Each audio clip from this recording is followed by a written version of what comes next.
După prima ediție de succes a concursului Open Carp desfășurat pe lacul Doripescu, de această dată ne aflăm la ediția a doua a acestui concurs denumit Open Carp, însă pe o altă locație și anume Sacoșul Turcesc.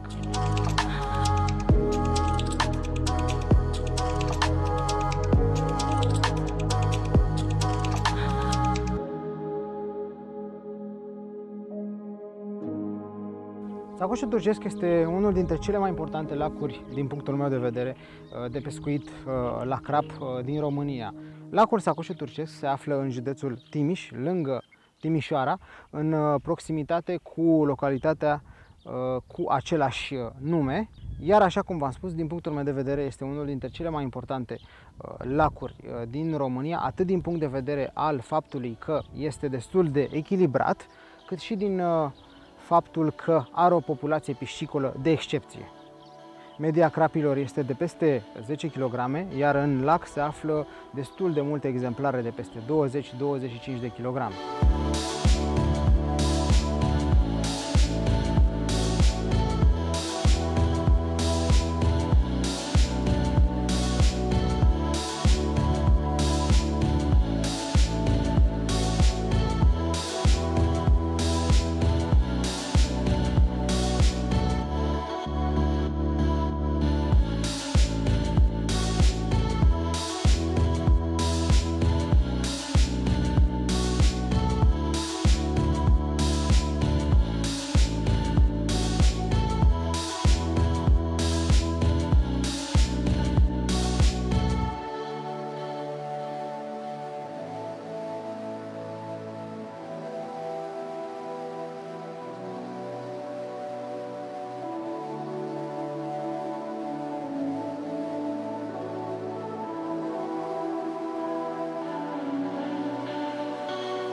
Pescuitul aici se face pe două maluri care sunt opuse, distanța dintre ele fiind undeva între 350 și 400 de metri, astfel că pescarii nu vor ajunge niciodată să lanseze aproape unul de celălalt, iar pe fiecare mal se află 12 standuri, în total 24 de echipe participă la acest concurs Open Carp by VLC Carp. Cele 24 de echipe sunt împărțite pe 3 sectoare valorice, A, B și C, iar venind dinspre capetele lacului, vin mai întâi sectoarele C, aflate în extremitățile lacului, apoi B-urile, iar în mijlocul lacului se află sectorul A, cu standurile A1, A4 pe un mal, A5, A8 pe celălalt.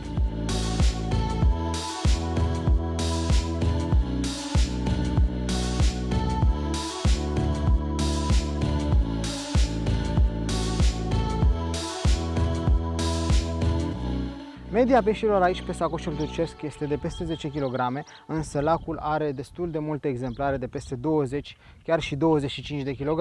Departajarea dintre echipe se face într-un mod puțin diferit. Există două clasamente diferite și individuale, unul de cantitate și altul de calitate, în care contează cei mai mari 7 pești prinși de fiecare echipă în parte. Astfel că echipele care vor câștiga locul 1 pe fiecare sector la calitate și la cantitate se vor duce la general.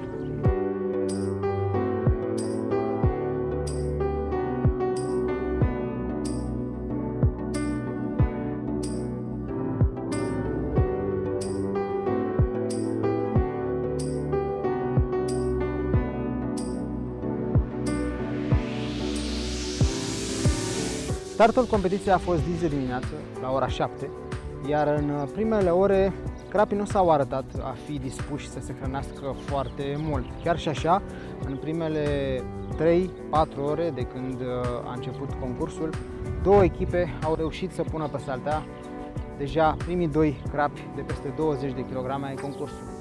Echipa Africa Ardeva, condusă de Angel Alexandru, a prins primul crap mare al concursului, o superbă oglindă de 20,68 kg.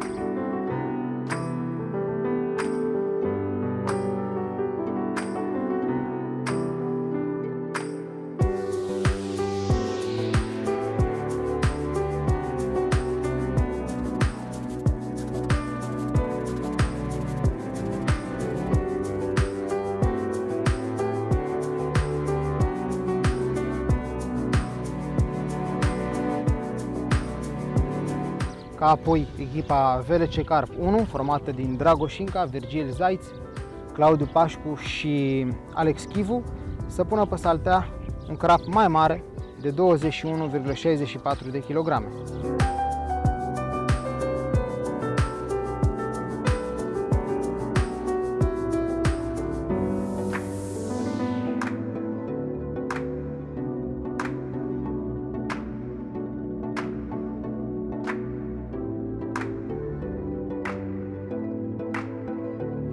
În cadrul concursului, majoritatea echipelor sunt puternice.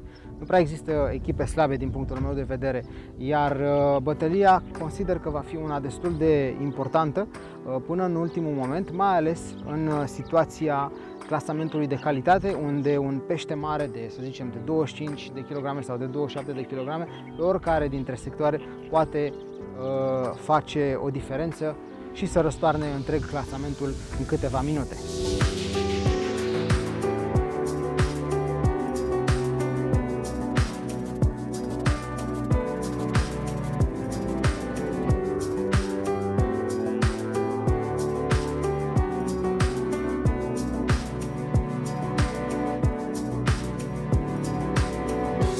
Până la primul cântar oficial, de la ora 13, pe lacul Sacoșul Turcesc se prinseseră 654 de kilograme de crap, iar faptul că această primăvară a fost una destul de dezechilibrată din punct de vedere meteorologic, iar peștii se află de câteva zile în, să spun așa, în post de punere, s-a dovedit că aceștia nu erau foarte dispuși să se hrănească și cantitatea prinsă până la primul cântar era una destul de mică pentru acest lac.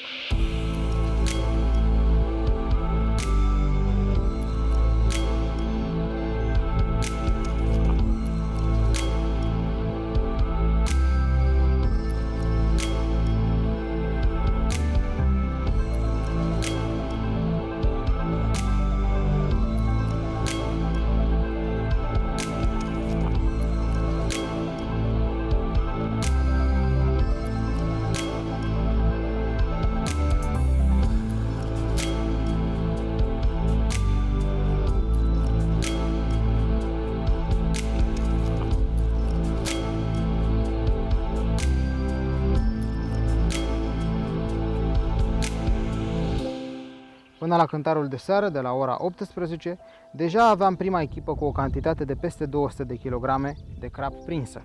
Echipa VLC Carp 2, formată din Florin Vizitiu, Florin Chivu și Doru Mihai, standul B2, care ajunseseră la o cantitate totală de 228,38 de kg. Și deja aveau un crap de peste 20 de kg și unul de 19,37.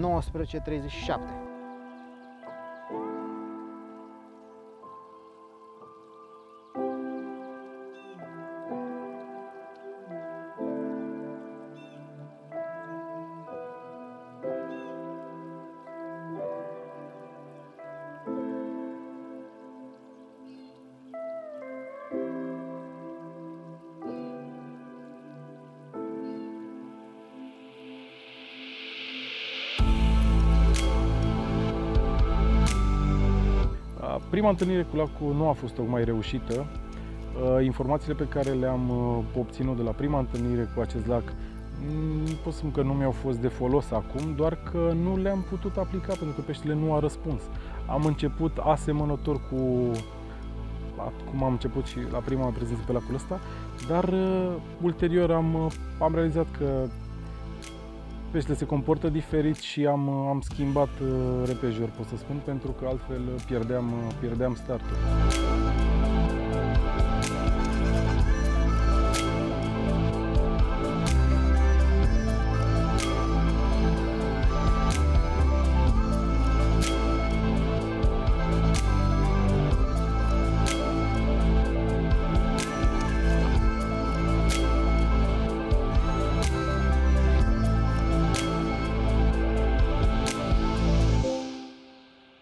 Balta într-o continuă schimbare. Deci de, să zic, 4 ani de zile, aproape 5 ani de zile de când pescuiesc sau pescuim pe acest lac, pot să vă spun că nu știu dacă maxim 2 concursuri peștele s-a comportat la fel. Deci e într-o continuă schimbare, comportamentul peștilor se schimbă, ca și orice lac mare Comportamentul lui se modifică și în funcție de presiunea care e pusă pe lac. Se trage tot mai înăuntru, trebuie căutat tot mai la distanță, trebuie schimbat strategia de la concurs la concurs. Am făcut și noi greșeală de câteva ori și am venit pe strategia de la concursul anterior și n-a ieșit bine deloc.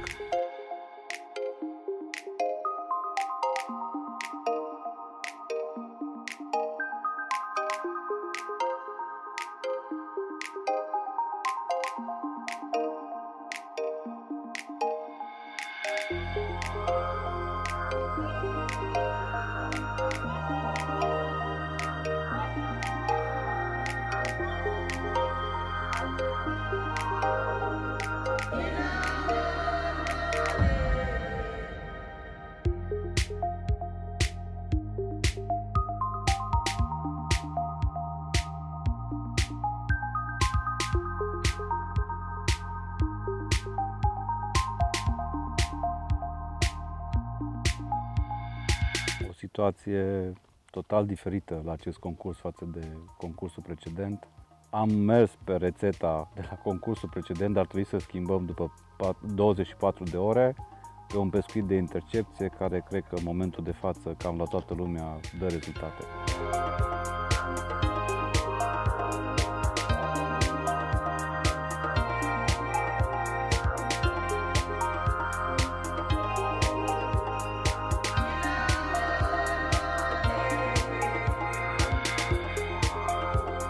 După 36 de ore trecute din concurs, aveam deja două echipe care se apropiau de cantitatea totală de 500 de kg, și anume echipa de pe standul C1, Max Cartim, și VLC Carp 2, de pe standul B2, se aflau într-o bătălie destul de mare la șefia clasamentului general pentru cantitatea cea mai mare de pe lac.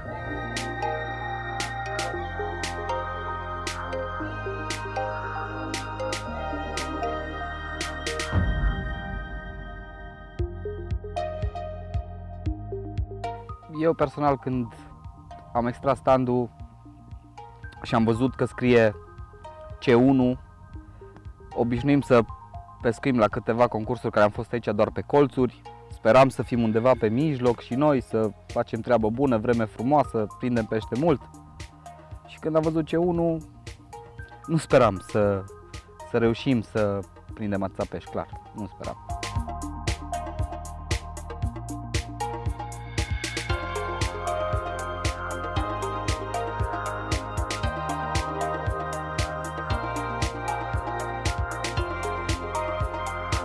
Acest concurs l-am gândit diferit față de prima prezență, da? Nu am mai venit cu sutele de kilograme de nadă la noi, am venit cu puține bile și am plecat în ideea că o să-i dăm progresiv, însă să vedem cum răspunde. Și dacă răspunde, să accentuăm nădirea. Peștele a răspuns într-un final.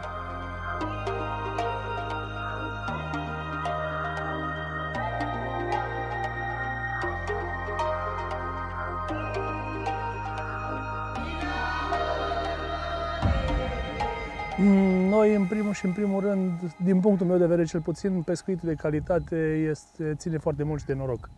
Și în foarte multe dintre cazuri, echipele care au făcut o cantitate bună, în aproape fiecare caz, au făcut și o calitate de excepție. Deci nu cred că e o variantă foarte bună să te axezi pe calitate. Deci eu cred că dacă tu reușești să prindi foarte mulți pești din ăia, o să-ți faci și calitatea cu siguranță.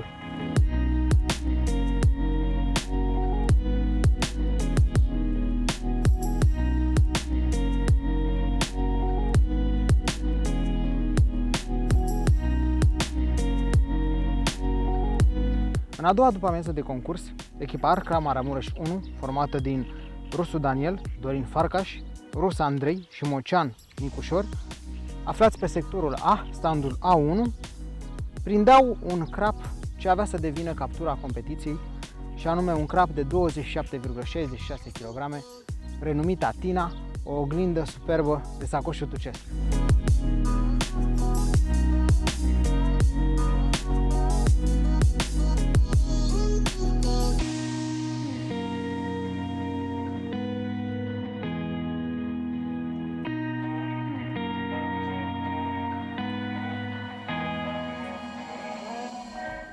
Pescuitul pe sacul turcesc s-a modificat destul de mult, cam de la an la an a avut destul de mari modificări. Noi am încercat să ne adaptăm destul de repede la condițiile de acum, la competiția voastră. Din păcate s-au cam schimbat de vreo 3 ori lucrurile pe perioada concursului și încercăm în continuare să ne legăm de tot ce putem, să prindem pește în ultima parte rămasă din concurs. Da, ne-am modificat pentru că partea de cantitate la noi a fost un pic început destul de anevoios. Din fericire pentru noi am încercat să ne adaptăm la clasamentul de calitate, am punctat cu 3 pești de peste 20, 2 pești de peste 20, unul de peste 25 și alți 2 de 18-19, ceea ce ne-a făcut să ne îndreptăm cumva spre clasament, mai mult spre clasamentul de calitate. Pescuitul se face destul de simplu, selecția știm și noi că e destul de relativ de făcut aici pentru că e o densitate extrem de mare de pește. Am pescuit exclusiv boiles și în felul ăsta am reușit să punctăm pești un pic mai mari calitativ. Am prins pe boiles la rig pentru că asta am folosit, dar cu siguranță peștii mari se pot prinde și cu mumel flotante sau de alte tipuri aici la Sacoș.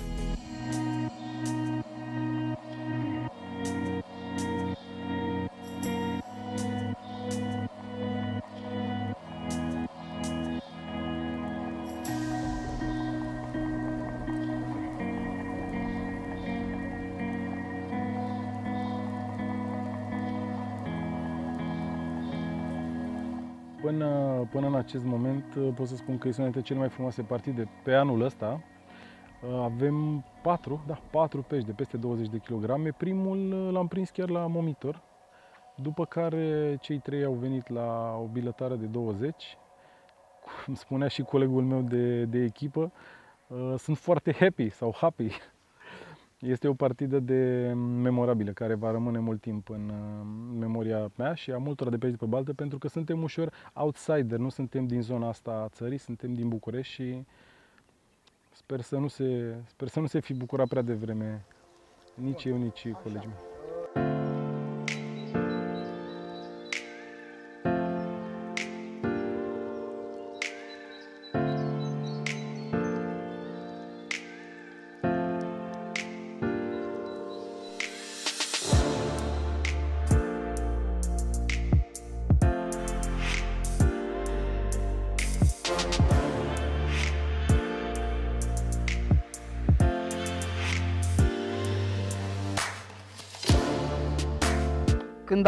Când am venit de pe drum încoace, ne gândeam să mergem exclusiv pe bilă, clar, vreme bună, ne ajuta și la distanță bila și poate că era și mai ușor pentru noi, clar, nu eram atât de obosiți ca în momentul de față. Și da, am zis că bilă, când am văzut C1, am zis că nu mai știm nimic. Și am luat-o de la zero, pas cu pas, am încercat prima zi, ba cu bilă, ba cu pungă solubilă și am mers pe varianta care ne-a dat rezultat. Bulgării am lăsat deocamdată deoparte, clasic de Sacoș, spărtură, alune, boiles într-o cantitate destul de mare.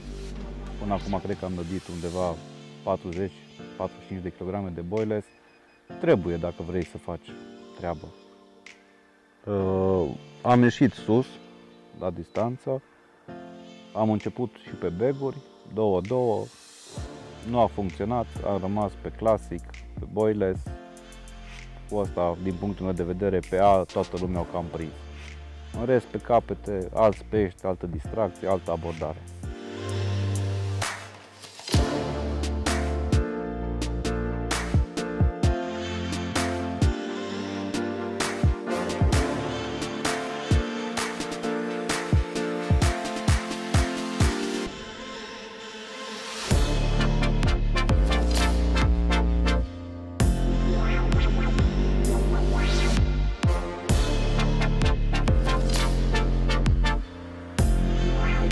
Știam de la un concurs anterior că zona nu are o putere foarte mare de a ține pește și peștele de foarte multe ori în tranzit pleacă dinspre mijlocul bălții spre capăt și invers, tranzitează zona.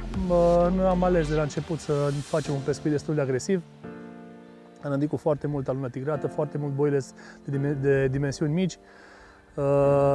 Și am dat foarte multă nadă în apă. În ideea în care, la un moment dat, când peștele tranziteze zona, o să se oprească la noi. Și până acum se pare că în mare parte ne-a ieșit, acum mai avem o noapte la dispoziție să vedem ce se întâmplă. Am pescuit la pungi, am început combinat boiles și pungi, am ridicat mai repede punga, am continuat cu pungile și nu știu dacă am făcut bine, dar deocamdată așa ne-a răspuns cel mai repede.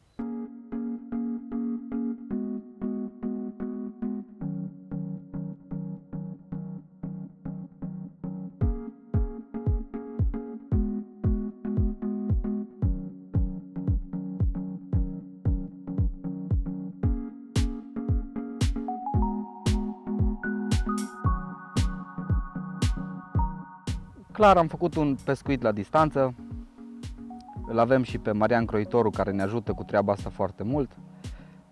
Și eu personal am ieșit primele 2 zile, a 3-a zi mai greu un pic. Dar clar la distanță. Eu zic că aia au fost cheia succesului pentru noi. Am încercat să nădim foarte sus, undeva la 115-120 de metri. Și am ținut-o tot acolo și cred că aia au fost. Pentru noi au funcționat cel mai bine punga solubilă, clar, cu pop-up-urile de la VLC, cranberry și mai multe avem noi amestecate pe acolo, că nu mai înțelegi nimic. Și clar cu niște pelete, atâta, pelete simple de o găsim în comerț la oricine și cam asta e.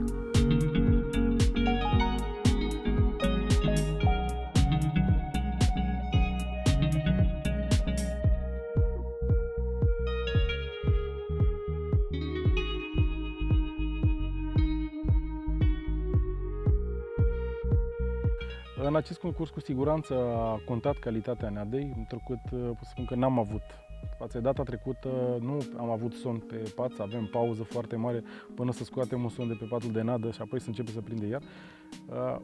S-a văzut, pot să spun că s-a văzut calitatea nadei, pentru că și vecinii noștri de stand, stânga-dreapta, pescuiesc cu boiles și nu pot să spun că am făcut noi ceva atât de special încât noi să prindem și ei nu. Posibil ca și boilesul să facă diferență. Am început să pescuim cu momitoare, riguri scurte, într-un fir moale, teflonat moale, cârlige ușoare, echilibrate cu pop-up-uri, Scopex, mai exact, de la VLC. După care ne-am sucit, pe românește, ne-am sucit pe bilă și am început cu bile mici în pastă, 14-16 în pastă.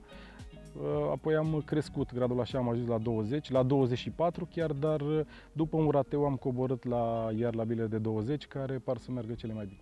Am făcut niște riguri, pot să spun scurte, riguri scurte, apoi bilele nu le-am mai îmbrăcat în pastă, pentru că la început le-am îmbrăcat în pastă, nu le-am mai îmbrăcat în pastă, le-am lăsat așa. Ajutat și de vânt, am ajuns să pescuim și la 170 de metri. Spre bucuria noastră, peștele a răspuns. De la distanțe foarte mare a răspuns. Undeva între 130 și 170 de metri a fost plaja, distanță unde peștele a răspuns. Să putem ajunge la distanțele astea am folosit monturile elicopter, da? Cu amnezia, clasică amnezia, da? Cu fluorocarbon. Uneori pe lansele pe care voiam să le dăm puțin mai jos, unde nu aveam nevoie de distanță, am pus și câte un săculeț, da? Pe care l-am tamponat cu lichidul Fizz, care cu siguranță ne-a ajutat pentru că a răspuns repejor. Pe montura care am pus săculeț a răspuns repejor peștele, după care când am avut nevoie de distanță am renunțat la săculeț și peștele, spre surprinderea noastră, a răspuns la fel de repejor.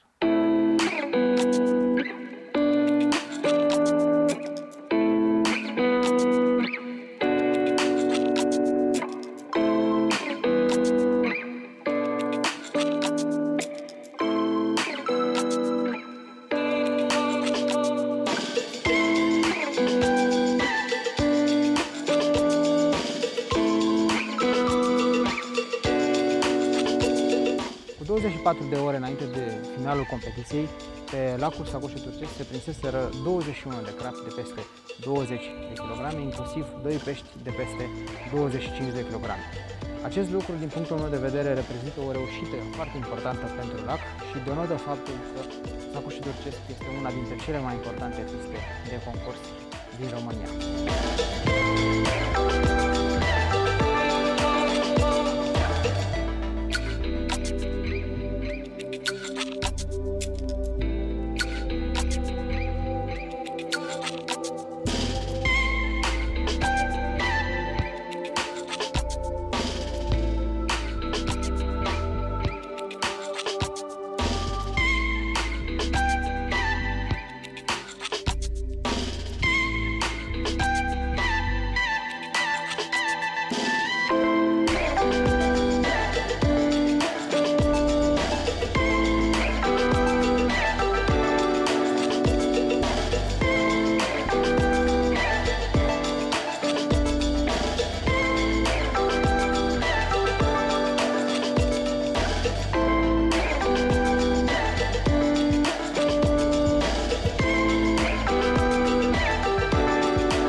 Cred că o conta foarte mult faptul că am fost înainte cu o săptămână jumate la Cupa Potaisa și mi-am dat seama de unele chestii. Am pescuit doar bilă nouă, am încercat baguri, momitoare și altceva. Peștele a răspuns destul de bine, am avut și noroc să prind și câțiva pești mari care m-au ajutat, că n-am prins foarte mult. Și cred că asta a fost un avantajul meu față de vecini, că am pescuit înainte. Da, am zis că dacă prind cantitate o să prind și calitate, dar din păcate am prins 3 over 20, dar nu a fost suficient. La peștele care este aici acum mai trebuiau vreo 2-3.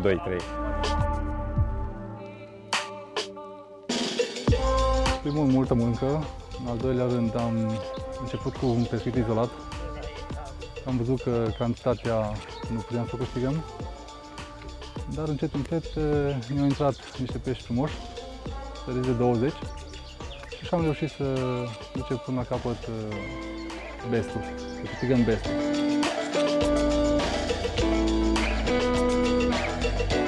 Da, în mare parte pescuitul nostru este foarte simplu. Suntem pescari doar exclusiv la boiles. Strategia noastră este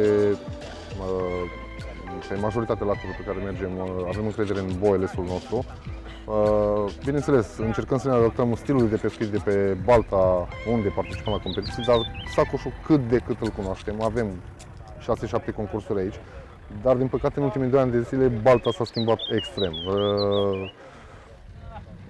Am avut, probabil, la captură, da. Eu sunt pe ideea că în viață captura este un noroc. În schimb, la cantitate, nu pot să zic altceva decât că da, munca care o depunem în stand și colegii care, adică suntem o echipă unită, ne-am adus tot timpul satisfacție. Ce am făcut noi diferit față de restul? Cred că am ieșit cât am putut în larg. Am nădit cât de cât calculat, nu haotic și aproasta. Eu zic că cam atât.